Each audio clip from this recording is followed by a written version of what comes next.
Chapter 1. The Crash. The first thing Sereniaval remembered was the sound, a shrill metallic wail that seemed to come from everywhere at once, bleeding through the walls, rattling in her skull, and reverberating in the hollow places of her bones. Her ship, the Illithra, was not just breaking apart, it was screaming. Sparks showered from overhead conduits like dying stars falling in miniature, the acrid tang of burnt insulation clawing at the back of her throat. Every indicator light in the cockpit was red, flashing urgent warnings she had no time to read. Her four-fingered hands danced desperately over the controls, forcing unresponsive thrusters to obey, even if just enough to adjust her angle of descent. Outside the fractured viewport, the sky of Ragar burned a deep crimson, a storm-choked atmosphere split by jagged streaks of lightning. She had been warned about this planet, everyone had. It was not simply hostile. It was a tomb that never bothered to bury its dead. The air was toxic to most species without filtration, the terrain a nightmare of volcanic ridges, ash plains, and dense jungles filled with predators whose evolutionary purpose seemed to be the ending of other lives. But she hadn't chosen Ragar. The Raider strike had chosen it for her. A surprise ambush near the sector's border had torn her engines apart before she could even call for reinforcements, and one by one, she had watched her crew die at their stations, their bodies flung like discarded dolls when the first boarding torpedo breached the hull. By the time she had sealed herself in the command cabin and forced an emergency descent, she had already been the last living soul on the Illithra. The ship's descent turned into a barely controlled plummet, the artificial gravity stuttering as if it too was losing the will to hold her. She wrestled with the yoke, muscles straining, every nerve alive with the raw, icy knowledge that she had seconds left to influence her fate. If she angled the descent wrong, she would hit one of the jagged basalt spires that rose like teeth from the surface. Too high, and she would burn up on entry. Too low, and she would shatter herself across the rocky plains before the emergency landing systems could deploy. Somewhere deep in the ship's fractured systems, the automated voice stammered through the chaos. Impact imminent. Brace. The words felt distant, unreal, swallowed by the sound of tearing metal and the heavy thud of her own heartbeat in her ears. Then the world went white. Sound became thunder, and the Illithra met the planet in an eruption of fire and shrapnel. When Serena awoke, she was lying half-buried in soot and broken plating. Her head pounded with every breath, each inhale tasting of sulfur and blood. Above her, the sky was a swirling bruise of rust-red clouds, lit by forked lightning that stretched from horizon to horizon. The air vibrated faintly, as if the ground itself were alive and humming beneath her. She pushed herself up with a groan, her limbs heavy and sluggish. Her right leg screamed in protest as she pulled it free from a twisted brace of metal, and she bit back the sound, forcing herself to stay silent. In places like Ragar, noise could be as fatal as an open wound. Around her, the wreckage of the Illithra was scattered like bones, jagged ribs of hull plating jutting from the blackened soil. The heat of reentry still radiated from them, warping the air above with shimmering waves. Somewhere behind her, one of the fuel cells detonated with a deep, concussive whump, sending a spray of burning debris high into the air. The rest would go soon. She had to move. Her first steps were a slow, limping crawl through the field of wreckage, her eyes scanning for supplies. The survival pack was gone. The emergency beacon, if it had survived, was buried somewhere in the collapsed communications array. Her sidearm was miraculously still holstered, but it was a comfort in name only. She knew a standard plasma pistol wouldn't deter some of the predators that prowled Ragar's volcanic plains. She found a fractured panel of hull plating large enough to act as a crude shield and pulled it free, her fingers trembling. The planet's wind was already starting to rise, carrying with it the distant, bone-deep sound of something howling. It was not the wind. She froze, her breath held, listening. The howl was joined by a second, then a third, closer this time. Predators, triangulating. She turned her eyes to the jagged horizon, forcing herself to think past the fog of pain and exhaustion. Shelter. She needed shelter before nightfall or whatever passed for night on Ragar. The sky never truly darkened here, not with the constant volcanic glow bleeding from fissures in the ground, but the predators grew bolder when the air cooled. Her gaze fell on a ridge of obsidian rock, its side carved into natural overhangs by centuries of acidic wind. It was far, too far for her leg's current state, but it was the only choice she had. She took a step, then another, and the motion began to pull her into a rhythm. The pain became background noise, her mind narrowing into a single thread: move or die. It was on the 3rd kilometer, as the howls grew nearer and the wind carried the unmistakable musk of hunting beasts, that she saw movement in the periphery of her vision. She froze instantly, crouching low behind a jagged shard of rock. At first she thought it was another scavenger creature, drawn to the smell of blood and wreckage. But then it stood 2 legs, broad-shouldered, tall. A figure in battered combat armor, its once camouflaged plates dulled to the color of the planet's soil. In its hands was a rifle that looked older than the colony wars, but the way it was held spoke of precision and lethal familiarity. Her heart stuttered. No one lived on Raggar. No one civilized anyway. And yet here was a man, a human, unmistakably, with pale skin streaked in dirt, a heavy jaw set beneath a week's growth of beard, and eyes scanning the terrain with the unhurried patience of someone who had survived here far longer than she thought possible. She didn't know whether to call out or stay hidden, but the decision was made for her when the wind shifted, carrying the scent of the predators right to them both. The human's head snapped toward the sound, and without hesitation, he started moving toward her. He didn't shout, didn't raise his weapon at her, just closed the distance with long, purposeful strides. When he reached her, she found herself staring into eyes that were sharp, calculating, and utterly calm. He extended a hand, his voice low and steady, and asked her just one question. "Can you walk?" Chapter 2. The March Through Ash. Serenia hesitated for only a heartbeat before taking the human's hand, her 4 slender fingers curling around his rough, calloused grip.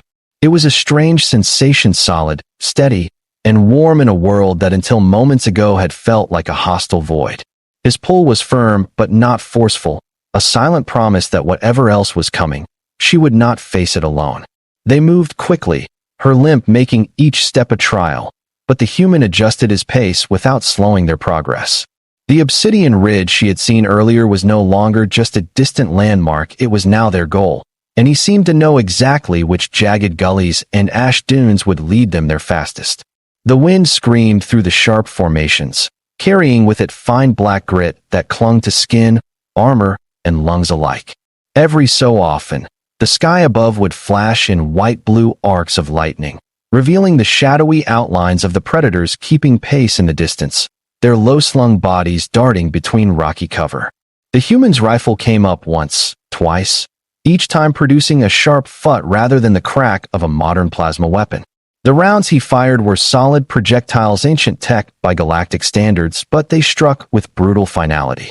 The first predator, a quadruped with a mouthful of jagged teeth set in a skull too large for its neck, tumbled sideways in a sprawl of dust. The second never even made a sound. It simply collapsed mid-sprint, its legs folding under it. Serenia was startled by the efficiency of it.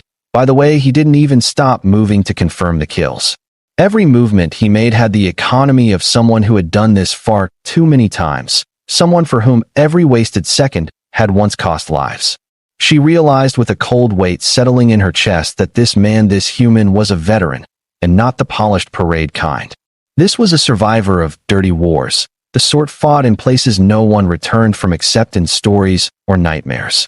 The climb to the ridge grew harder as the slopes steepened, the ground transitioning from loose ash to jagged shards of volcanic glass. Her injured leg burned with every step, and more than once she stumbled, only to be caught by his iron grip. He didn't speak beyond the occasional quiet instruction: step here, duck, keep low, but his eyes scanned constantly, reading the terrain with a skill she could only envy. When they finally reached the base of the ridge, he led her to a narrow crevice, almost invisible unless you were standing directly in front of it. Inside, the temperature dropped instantly, the howling wind muffled to a dull moan. The walls of the cave were smooth, worn by centuries of acidic rain, and the air smelled faintly of smoke and something cooked. It wasn't until they rounded a bend that she saw it in actual fire, its light dancing off the stone walls, and beside it a small pile of scavenged supplies. The human released her hand and gestured for her to sit, moving to the entrance to scan the horizon one last time before stepping inside. He removed his helmet, an old, scarred thing that had clearly seen better decades, and set his rifle within arm's reach before kneeling by the fire. Now that she could see him clearly, she noted the faint white lines of old scars crisscrossing his face, the deep-set eyes that had the sharp focus of someone who saw every detail and filed it away. "You're bleeding," he said finally, his voice deep but not unkind. He pointed to her leg, and when she made no move to protest, he began cutting away the damaged fabric of her flight suit with a knife, so worn it was nearly silver from years of sharpening. His movements were careful, methodical, but fast enough to speak of long practice. When the wound was exposed, a deep gash along her thigh, swollen and raw, he pulled a small metal tin from his supplies and began applying a thick salve that stung like molten glass. She hissed involuntarily, and he glanced up, his eyes meeting hers for the first time since they entered the cave. "It'll keep the infection away," he explained. "Hurts less than losing the leg." She didn't argue. When he was done, he wrapped the wound in clean strips torn from some kind of alien fabric, clearly not standard issue, human gear, and tied it off with a knot she couldn't undo even if she tried. Then he sat back, studying her for a moment, as if assessing what kind of trouble she might bring. She wanted to ask his name, but for some reason, the question felt too heavy to voice. Instead, she asked the one that had been clawing at her mind since she saw him on the plane. "No one's supposed to live here. How are you?" "Here." He poked at the fire with a blackened stick, sending a plume of sparks upward before answering. "Ship went down. Long time ago. No one came looking." His tone was flat, as if the words were carved from stone. "Learn to live with it. Learn where to go, what to avoid. Made this ridge my ground." He glanced at her then, just long enough for her to see the shadow in his eyes. "And I learned the first rule. If you see someone alive out there, you help them because the planet's already trying to kill them." She didn't know whether to thank him or ask why he hadn't left. But before she could decide, a sound rolled through the cave, low, resonant, and growing louder. He was on his feet instantly, rifle in hand, moving toward the entrance with the slow, controlled steps of a predator himself. Serena stayed where she was, her pulse quickening. Outside, something was moving. Many somethings. When he returned, his expression was unreadable, but the set of his jaw told her everything. "We've got company," he said. "Pack of them. Big ones. We can't stay here." Chapter 3: The Hunt in the Ash. The fire was extinguished in seconds, smothered beneath a slab of black cloth the human pulled from his supply pile. The warmth that had briefly made the cave bearable vanished, replaced by the creeping chill of Raggar's night wind that wormed its way into every seam of clothing and armor. The man didn't waste breath on explanations. He simply shoved the remainder of his gear into a weathered pack, slung it over one shoulder, and motioned for Serena to follow.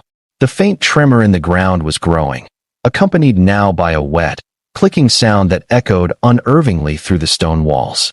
It was not the sound of padded paws, it was the scrape of claws on volcanic glass, deliberate and in rhythm, like a drumbeat announcing the arrival of something that considered itself the apex of this wasteland. Serena forced her injured leg to move faster, each step sending a hot, stabbing pulse up her side. She had learned long ago not to ask for pity, and this man was not the type to offer it. His eyes were fixed ahead, scanning each shadowed bend in the cave with the intensity of someone expecting the rock itself to turn hostile. They emerged into the open after a narrow crawl through a crack in the stone, the wind hitting them like a physical blow.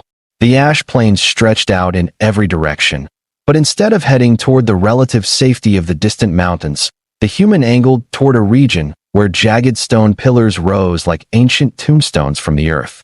Serena opened her mouth to question the route, but shut it again when she saw the way his gaze darted constantly between the ground and the horizon. This was not random movement, he was tracking something only he could see.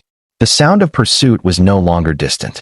Shapes began to emerge from the haze, low, six-legged creatures with thick, armor-like hides and gaping jaws lined with triple rows of serrated teeth. Their eyes glowed faintly in the dim light, unblinking as they bounded forward with predatory confidence. There were at least 7 of them, maybe more hidden in the shifting ash clouds. The man slowed just enough to chamber another round in his rifle, the mechanical click loud in the tense air. "They're not following us," he said in a voice just loud enough for her to hear over the wind. "They're hurting us." It was a chilling thought, predators smart enough not just to chase, but to direct prey toward a kill zone. And yet the human did not change direction. If anything, his movements became sharper, more precise, as if he had been waiting for this. They reached the base of one of the stone pillars, and he pressed a hand against it, feeling along the rough surface until his fingers found a narrow ridge. Without warning, he shoved his rifle into her hands. "Cover me," he said, and before she could protest, he began climbing the pillar with an ease that made it clear he'd done this many times before. The creatures closed in, their pace quickening. Serena lifted the rifle. It was heavier than she expected, the balance unfamiliar, but she forced herself to line up the sights. The first creature leapt, its jaws opening in a horrifying display, and she squeezed the trigger. The recoil jarred her arms, but the round struck true, catching it just below the eye. The beast twisted midair and collapsed in a heap, twitching before going still. The others hesitated for a fraction of a second, their instincts warning them of danger, but hunger won out. Above her, the man reached the top of the pillar and hauled himself over, disappearing for a moment before reappearing with a coiled length of cable. He slid down the far side in a controlled drop, landing in the dust with barely a sound. "Move," he ordered, retrieving his rifle and firing 2 quick shots past her shoulder. She followed without hesitation, trusting that whatever plan he had, it was better than standing and dying.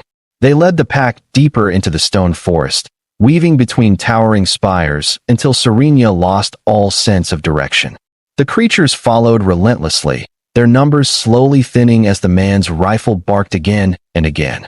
But the ammunition was finite, and she could hear the hollow echo in each shot that told her the magazine was almost empty. That was when she realized they weren't just running, they were leading the predators somewhere. The ground began to slope downward, the air growing hotter with each step until the scent of sulfur was overwhelming. The ash thinned, revealing dark rock slick with moisture from vents in the earth. The sound of boiling water came from somewhere ahead, and then they emerged into a basin lit by the molten glow of a geothermal pool. Steam rose in thick clouds, carrying with it the hiss and spit of boiling minerals. The human stopped at the edge, uncoiling the cable and fastening one into a spike hammered into the rock.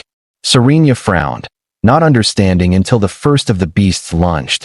He sidestepped smoothly, yanking the cable upward with a strength that defied his lean frame. The creature's momentum carried it over the edge, its shriek cut off abruptly as it plunged into the boiling pool. The smell of cooked flesh hit them almost instantly, and the rest of the pack faltered, their growls turning uncertain. Another lunged, and another was taken the same way. It was brutal, efficient, and terrifying. Within minutes, only 2 remained, circling warily before slinking back into the ash. The man coiled the cable again, his expression unreadable as he checked the rifle's remaining rounds. "They'll be back," he said simply. "They always come back." Serena didn't doubt him. But she also noticed something else. He had positioned them deeper into the stone forest, where the ash clouds didn't reach as easily and the wind was muffled. This was no accident. Every movement he made was part of a larger pattern she couldn't yet see. Chapter 4, The Last Question. They made camp in the lee of a tall basalt wall, the fire this time kept small and shielded by a ring of stones. Serena sat close to it, feeling the heat soak into her aching leg, while the human worked methodically over a piece of metal he had scavenged from the wreck. His hands were steady, his focus absolute, and it struck her that this was not a man clinging to life in desperation. This was someone who had learned to master his environment, bending even a world like Ragger to his will. She wanted to ask his name again, but something about the way he carried himself made her hold the question until the moment was right. When he finally spoke, it was without looking up. "You're not from here. Not even close." It wasn't a question. She nodded, explaining briefly about the Illithra, the raiders, and the crash. His jaw tightened at the mention of raiders, but he said nothing. When she finished, there was a long silence broken only by the crackle of the fire. Then he reached into his pack and pulled out something that made her breath catch, a locator beacon, battered but functional. "You can use this," he said. "Get a signal out. Someone will come for you." She stared at it, then at him. "What about you?" He shrugged. as if the question didn't matter. No one's coming for me. The weight of his words hung in the air between them, heavy with the truth they carried. He had been here for years, maybe decades, with no rescue and no expectation of one. This planet had become his prison and his home all at once, and he had carved a life out of its cruelty. Now he was offering her the one tool that could take her away from it all. When she didn't take the beacon immediately, he looked at her for a long moment, his eyes reflecting the firelight. "Only one question left, Serenia," he said quietly. "If I get you out of here, will you forget this place? Will you forget me?" It wasn't the question she expected. She thought he might ask about her people, about the war, about whether she could send help. But this was raw, unguarded, and it cut deeper than any survival strategy. She realized, in that moment, that he wasn't just a rescuer. He was a man who had been alone for far too long, who had seen every fleeting connection dissolve into memory, and who feared that this saving her would in the same way. She didn't answer right away. Instead, she reached out, taking his hand in hers the same way he had taken hers on the ash plain. Her grip was steady despite the pain in her body, and when she spoke, her voice carried no hesitation. "I don't forget the people who saved my life." He studied her for a long time before finally nodding, as if granting her access to something unspoken. Then he handed her the beacon. "We leave at first light," he said. "It's a long way to the signal ridge." They didn't sleep much that night.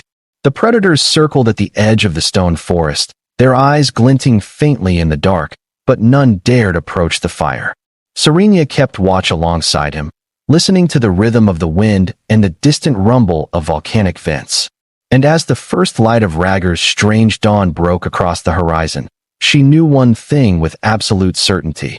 No matter where she went after this, she would carry the image of that human veteran in her mind, forever standing in a sea of ash, offering his hand and asking just one question. The fire burned low, its glow a trembling reflection in the obsidian shards scattered across the basalt wall behind them. Outside their small shelter, the wind hissed through the stone formations like a living thing, carrying faint howls that rose and fell in the distance. It was the kind of sound that made you want to draw closer to the flames and pretend they could keep the whole world away. Serenia sat cross-legged on the rough ground, her injured legs stretched out toward the warmth, while the human veteran worked with quiet precision on a bent piece of scavenged alloy. The rhythmic scrape, scrape of his knife against the metal became a strange sort of comfort, filling the silence between them. Every so often, he glanced toward the narrow opening in the basalt that served as their doorway, his eyes narrowing slightly at the distant flickers of movement in the ashlit dark. They were not under attack, not yet, but both of them knew that Raggar's predators never stayed away for long. The planet did not allow stillness. It tolerated no complacency. This was not a place you lived in. It was a place you endured, and only for as long as your body held out. Serenia had been here for less than a day and already felt the oppressive awareness that the planet was always watching. For him, she realized, it had been years. Her gaze wandered to the way his hands moved, steady, deliberate, without wasted motion. He worked like someone who had learned long ago that mistakes cost more than time. The object he was shaping became clearer as the minutes passed, a crude but functional hook, forged from a piece of her ship's shattered hull. "For climbing," he said, catching her watching. "Signal Ridge isn't a walk in the park." His tone was dry, but there was no humor in his eyes. Signal Ridge. She knew the place, or at least she thought she did. It was the highest point for hundreds of kilometers, a jagged basalt spike that speared the rust-red sky like a blade. From there, a distress signal might cut through Raggar's storm-laden atmosphere and reach orbit. But that climb, with her injured leg, would be. "You're not going to make me do that on my own," she said before she could stop herself. He didn't look up. "Wouldn't have dragged you out of the wreck if I was planning to leave you halfway." The words were flat, but beneath them was an unspoken, "I've already decided you're making it." And that was strange, because she had no idea why he cared whether she lived or died. When he finally set the hook aside, he reached into his pack and pulled something out that made her breath catch. A locator beacon. Old, battered, clearly patched together from scavenged tech, but still functional if the flickering blue light on its side meant anything. She reached for it automatically, but he didn't let go. "You can use this," he said slowly. "Get a signal out. Someone will come for you." Her fingers tightened on the metal, but her eyes stayed on him. "What about you?" His expression didn't change, but there was a shift in his voice when he answered. "No one's coming for me." The air between them went still. Not silent, the wind still hissed outside. The distant calls of unseen creatures still rose and fell, but still. The kind of stillness that came from something too heavy to touch. She realized then that he truly meant it. Not as a dramatic gesture, not as some stoic performance. He had been here long enough to know with absolute certainty that whatever world he came from had moved on without him. And maybe, she thought, he had moved on without it. The beacon felt heavier in her hands. She knew what it meant: freedom, survival, the chance to get off this nightmare world and back to civilization. But she also knew what it meant for him returning to the same endless solitude, to fighting off predators until one day he couldn't. When she didn't answer right away, the medical deck of the resurgent dawn was too clean, too bright, too quiet. Serena lay in a diagnostic cradle as scanners swept over her body, their soft chimes confirming what she already knew. She would heal, though the leg would carry the scar for the rest of her life. Doctors in crisp uniforms moved around her with the detached efficiency of people who saw trauma every day, asking questions she barely registered. Her thoughts were still in the ash plains, still hearing the hiss of volcanic vents and the low growl of predators just beyond sight. The smell of antiseptic here only made her think of the acrid tang of Ragger's air filters in the cave where she'd sat by his fire. They called him the other survivor when she tried to explain. The captain of the resurgent dawn had sent scouts towards Signal Ridge, but all they found were footprints in the dust that led back down into the basalt formations, and then disappeared. No body, no camp, no sign of a struggle, just absence. He had chosen to vanish before anyone could follow him. Days later, in her quarters, Serena powered up her personal log for the first time since the Illithra's destruction. The screen's glow washed over her as she began to type. Not an official report, but a record, a thread of memory she could hold on to. She wrote about the ash plains, the boiling pools, the silent efficiency of his rifle. She wrote about the way he had asked her just one question when he found her, and how that question had mattered more than all the tactical instructions he'd given afterward. She wrote his face in detail so she'd never forget it, even if the galaxy never learned his name. Weeks passed before her first assignment came in, a convoy escort job through the outskirts of the same sector. As they passed the edge of Ragger's orbit, she stood at the observation deck, looking down at the rust-red clouds swirling over the hostile world. For a long moment, she thought she saw something, a brief glint far below, like sunlight striking metal.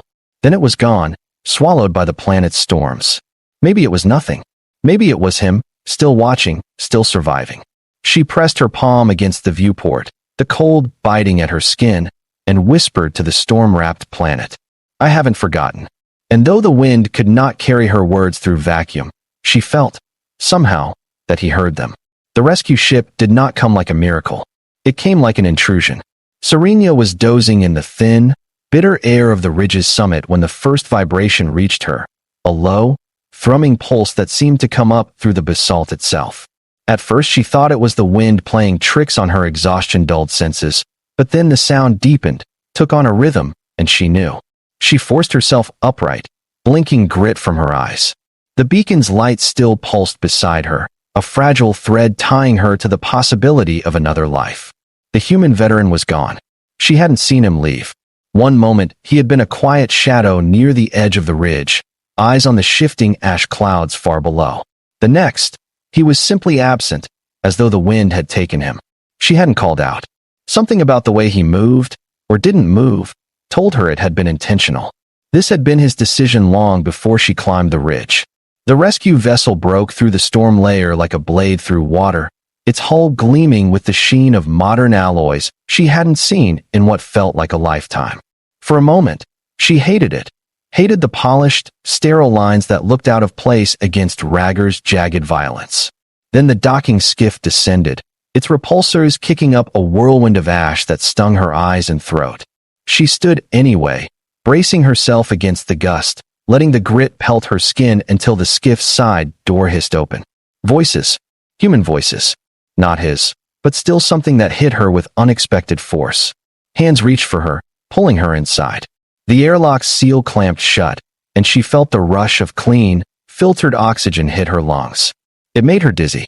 The medics were talking to her, asking questions about injuries, about survivors, about the crash.